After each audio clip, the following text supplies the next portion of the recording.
I speak from Chicago.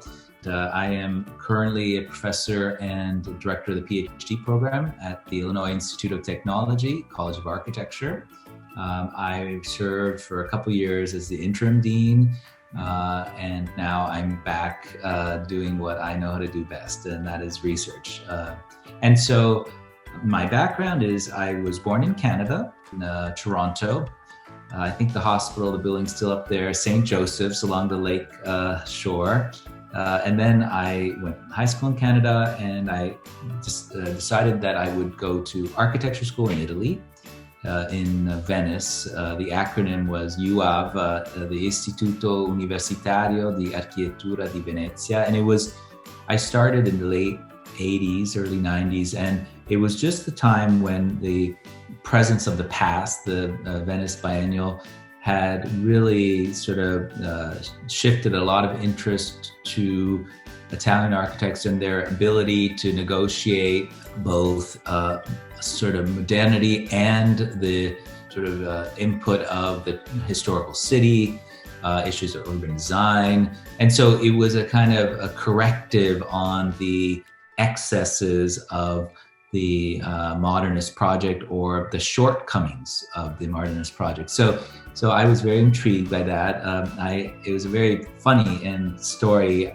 I was still a very timid high school student, and I decided that I would walk into the Italian consulate, which was at Dundas and Beverly, in a kind of Victorian era house. And basically the person who oversaw universities decided that I should go to Venice, and she unearthed what was supposed to be my Italian citizenship. So in a heartbeat, I found myself going to Venice, frankly, with less knowledge about the challenges that I would have encountered than I cared to think about. And so that kind of, if I knew too much about what the challenges lay ahead, like from doing statics and math-related subjects in Italian, I think I would have balked.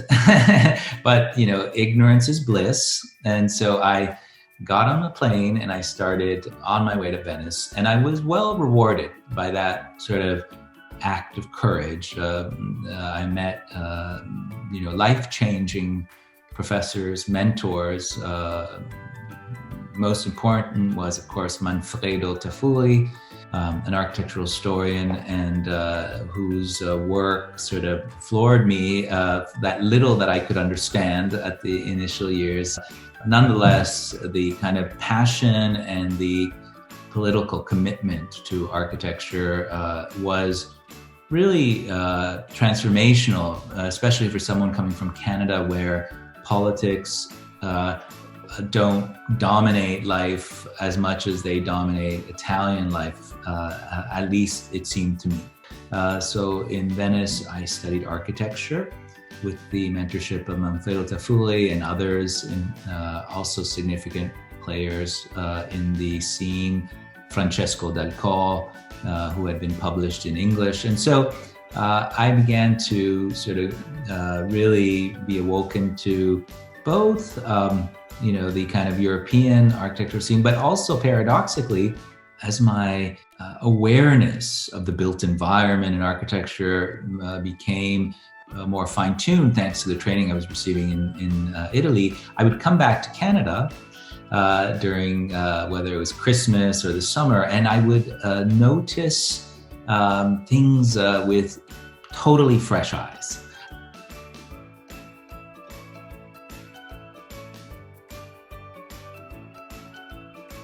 For example, this is an urban issue. So I would, at the time, my parents lived in Mississauga, and so I would routinely take the Gardiner Expressway into downtown Toronto. As we know, that's a late 50s, early 60s kind of infrastructure project. But what it did basically was interrupt what it would have been a much more scenic drive along the lake front, right? And so I would routinely take this shortcut without actually having realized what a detriment that was to my experience of coming into the city. And so I remember that sort of moment where I decided that I would sort of, in a way, see at least the city that I thought I knew best, Toronto, with new eyes. And the example of Lakeshore Drive is one of them.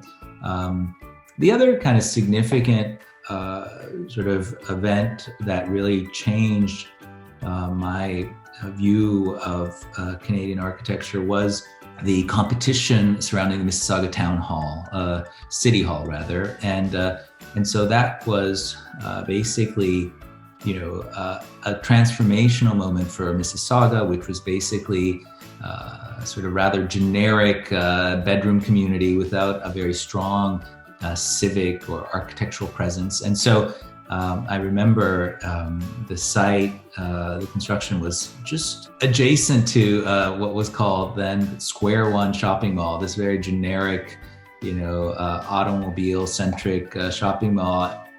And then, this city hall that tried to engage, both mythical and real realities of urban and rural Ontario, was a real eye-opener.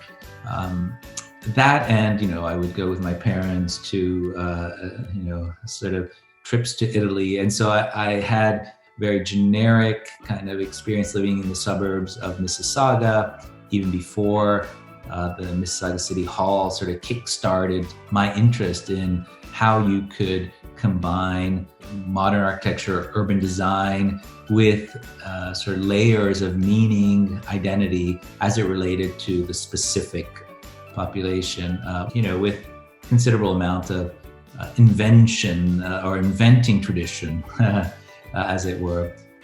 And then finally, the real sort of, I would say, I mean, and it took me years to sort of unpack or identify what it was that I was feeling through a kind of more architectural lens, was my experience visiting the Moriyama sort of wing to the Mississauga University of Toronto Mississauga campus, which was located on a site adjacent to the ravine of the Credit River.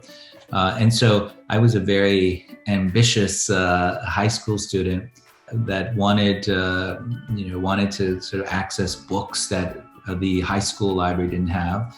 And so I would occasionally make my way to what seemed like a very adult place, which was the campus. And at the time, it was still a fledgling campus. And one of the main buildings was the Moriyama. I believe it was a combination of student union, library, classrooms. It was a multifunctional building.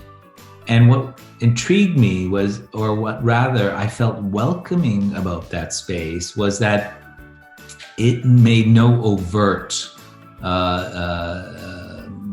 sort of association with the sort of two European-based founding tradition languages. On the one hand, of course, the Anglo tradition seen perhaps in some of the Georgian architecture on the University of Toronto campus, in Toronto, and maybe some of the French classicism seen through Beaux-Arts or other buildings, again, back to the University of Toronto campus, and so, or elsewhere in Toronto for that matter. And so to enter this building, which was a low-hung, reinforced concrete poured and paste building that had views onto the ravine, there was something welcoming and not foreboding about that space. And I subsequently unpacked that to understand that because there weren't explicit references to architectural traditions that I didn't really identify with, although born in Canada but of Italian immigrant parents, there was something special. And then I later understood that to be somewhere in its connection with the land. I think those are the three most formative moments where I both embraced architecture and I embraced architecture in Canada.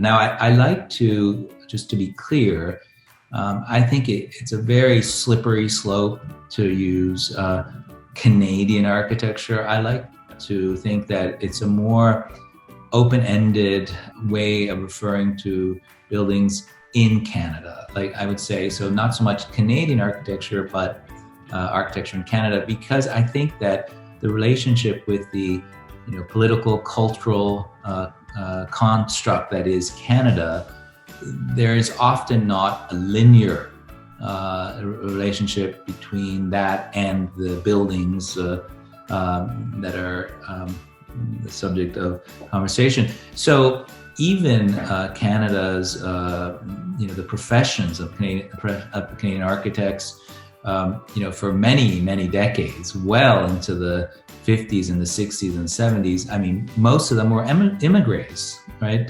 So they were initially from England or Scotland, and then, they became more European emigres. Think of Safdie, immigrated to Canada via Israel to Montreal. There are so many European architects as well. And so that kind of focus on the Anglo sort of immigration. I think, for example, I curated a small exhibition on Eric Arthur, who was an important sort of proponent of all things Canadian, both an architect, an educator, and a preservationist. Eric Arthur was originally from Australia, and he had been trained at Liverpool with Riley, and then he made his way to Toronto. So that whole Commonwealth sort of moment is very significant in the early part of the 20th century. And then that kind of began to shift, I would say, toward much more European. The kind of passage from a sort of more Anglo oriented immigration of professionals from the UK or from Scotland, was very strong in the late 19th century, all the way into the teens, 20s and 30s of the 20th. But then we witness through examples from Van Ginkel or Safdie or Eberhard Zeidler from Germany, we witness a lot of immigration from Europe. And so that also changes the kind of sort of profile. The one example I like to make, of course, is of ARCOP, which is a group of folks that go from everything from Greek origins, French origins, Polish origins. So again, it's always difficult to sort of just want to say Canadian architecture in that way.